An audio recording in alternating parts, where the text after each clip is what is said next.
ụfọdụ egwu a na-eti n'obodo bụ egwu a mụtara amụta ma ọ bụ nke a ṅụtara aṅụta, mana enwere egwu na-adị ọkpụtọrọkpụ n'obodo. Anyị gara obodo Amasịrị dị n'Afikpo North nke Ebonyi steeti iwetara unu otu egwu kajara akaja. Ya bụ egwu akakwa na nka nke bụ na ọtụtụ ndị na-eti ya amataghị mgbe o bidoro, dịka ha kwuru ya bụ egwu n'obodo ahụ bụ ọgbọ. Mgbe bụrụ na anyị gara iwetara unu ya bụ egwu akpọrọ Oji Anya Nere, bụ ndị nwetagoro akara ntụrụ ugo gakwa obodo dị iche iche n'ihe gbasara egwu ọdịnala. Anyị na ha ga-anọrọ n'ụbọchị tata n'oge egwu ọdịnala. Ngwa ka anyị ga-anọ n'Amasịrị Afikpo, Oji Anya Nere.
I'm baby Bogbelebiam, or Amasịrị Afikpo North local government area of Ebonyi State.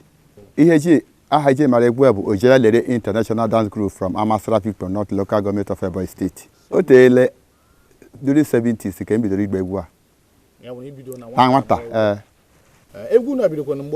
won't make it collie. It's as old as this community. Oh, here's the Maroboda. No, I'm not begging. You'll be all as old as this community.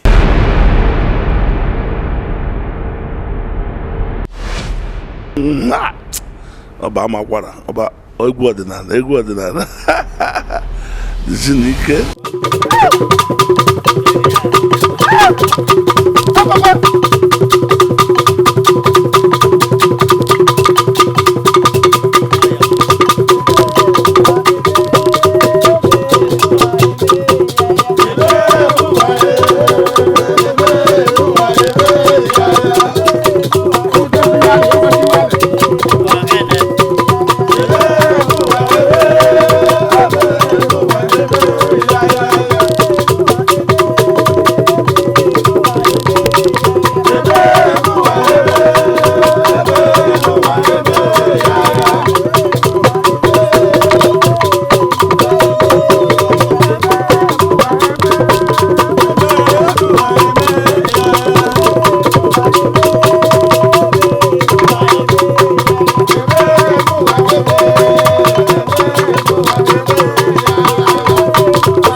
maara na enwere ike isi n'okpu mmadụ kpu n'isi wee mara otu ọgbọ nakwa afọ onye ahụ dị. N'obodo Afikpo dum gba gburugburu enwere okpu ọ ga-abụ ikpuru ọ bụghị okpu boyoyo amara na iruo n'ihe dịka 10 afọ 4 na ụma. Nwere okpu edewere maka ndị ruo narị 10 afọ 7, nwekwara nke ndị okenye ndị ruo n'ihe dịka 10 afọ 9 wee gbagowe. Ụdị ndị a ọ bụ arụ ịnapụ okpu n'isi, mana ihe kacha mkpa bụ na ị gaghị ekpu okpu ahụ ma ọ bụrụ na irubeghị afọ one ị kwesịrị ikpu ya bụ okpu. Ọba amakwara ọba egwu ọdịnala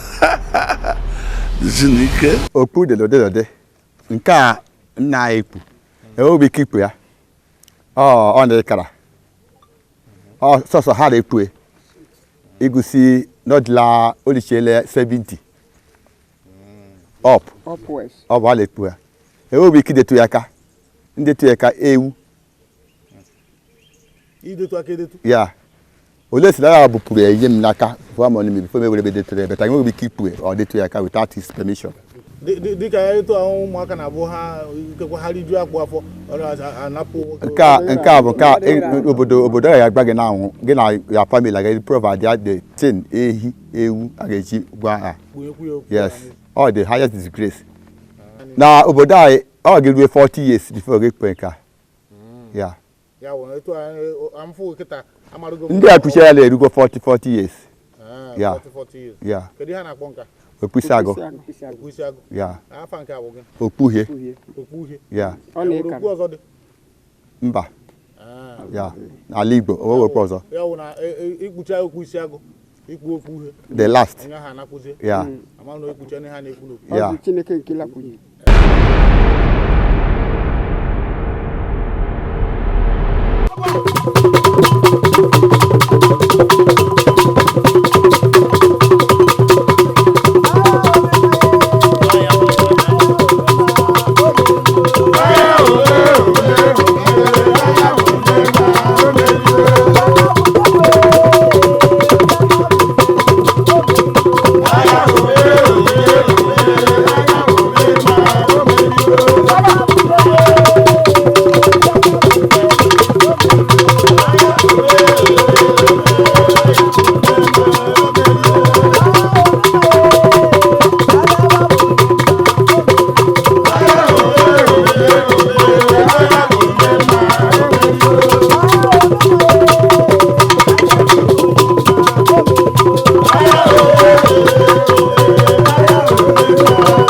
ndị elekiri anyị ndị elekiri ihe anyị na-ebe taa anyị ma chọọ ka unu mara that na Ojelere International Dance Group from Amasịrị Afikpo North Local Government Area agaala obodo dị iche iche and ọ dịghị obodo ha gara abịaghị first. Anyị bụ the current Abuja Carnival champion Ojelere. Anyị gbara asị na ndị gbara first na ha ga-represent Nigeria out of the country. Anyị gbara the first since inception 1995 2005 ka o bidoro Abuja Carnival. Anyị bụ the champion. So abịakwanụ na Ebonyi State anyị bụ the champion. Abịakwanụ na I see from Imo to Abia, from Abia to Ebonyi. Ọ kwado ka anyị na-agba first. Ọ kwado first ka anyị represent Nigeria na Australia 1982, Korea 1983, Douala Cameroon 1984, Germany 1986. Agbakita ibe jere competition anyị na-agba first. Ya bechere ya na Jakes asịzie that na ọ ga-adị mma gịwa ikiriri eri oji iji anya gị leta ihe dị mma maka ọ dị taa ha na-agbakarịrị first na mma ha dị asị gị gịwa mlele ya oji gị jiri anya dị mma gahụ ihe dị mma. Ihe a bụ community dance. The whole community bụ ya bụghị private.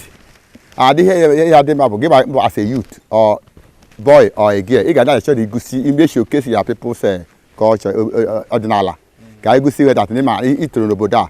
So ọ dị open anaghị akwụ ụgwọ na ya because ọ bụghị onye mmadụ nwe the whole community nwere egwu a.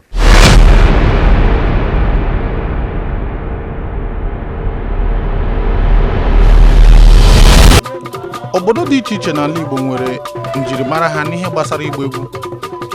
Ọ bụrụ na ị gaa n'Enugu steeti ịchọọ ime onye ma agba egwu na-enye anya n'azụ ma ọ bụrụ na ọ na-azụ egwu. Ị gaa n'Owerri ịchọ ime onye ma agba egwu na-enye anya n'ukwu maka na ndị Owerri bụ ndị ọkachamara n'egwu ukwu. Mana ọ bụrụ na ị bịa na Ebonyi steeti ọkachasị n'afọ Igbo ịchọọ ịmara onye ma agba egwu na-enye anya n'afọ maka na ebe ahụ ka a na-egosi ọkachamara n'ịgba egwu. Ọ bụrụ na eyisie ụmụ jigida na ọtụtụ akụrụngwa ndị ọzọ dị iche iche eji agba egwu na-enye anya n'afọ ịfụ etu esi emegharị ịmara na onye ahụ bụ ọkachamara n'ịgba egwu. Matanụ na ọ bụ oji anya nere nke afọ Igbo.